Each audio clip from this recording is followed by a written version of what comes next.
Mukhang wala nang balak pumirma ng contract extension sa Golden State Warriors ang 4-time champion na si Stephen Curry.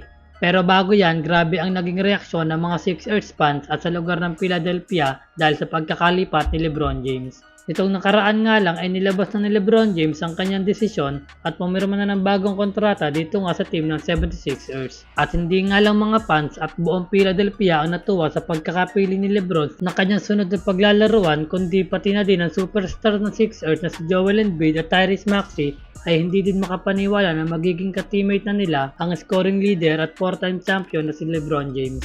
At narito ang naging reaksyon at pag-welcome na nangyari mula sa mga fans ng 76ers.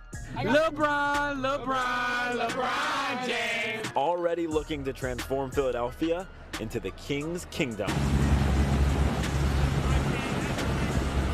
Now! LeBron! LeBron! No way! LeBron! 80! Oh my God! Oh my God! Yes! Ah! What? What? What? What?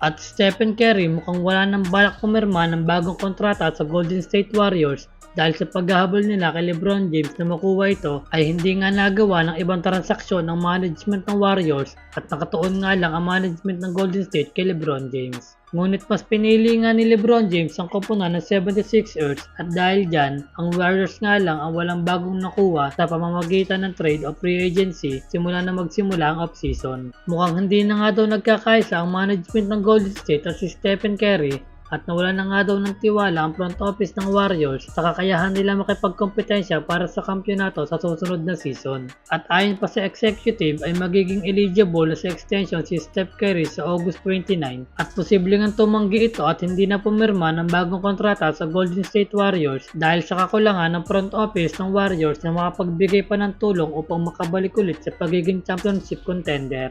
At kung naniniwala pa nga din daw si Steph Curry sa kanyang koponan na makapag-commit ulit sa championship, ay posibleng tanggapin niya ang contract extension para manatili sa koponan ng Warriors. Pero kung tingin niya ay hindi na siya kayang bigyan ng ibang player na kayang tumulong para makabalik ulit sa championship, ay pwede niyang tanggihan ang extension at maging free agent sa 2027 at 2028 NBA season. At posibleng lumipat sa contender na team kagaya ng Miami Heat, Philadelphia at San Antonio Spurs. At kung hindi napipirma ng bagong kontrata si Curry at lumipat na ng ibang team, saan kaya mas nababagay na mapunta si Steph Curry? Ano sa tingin nyo mga idol?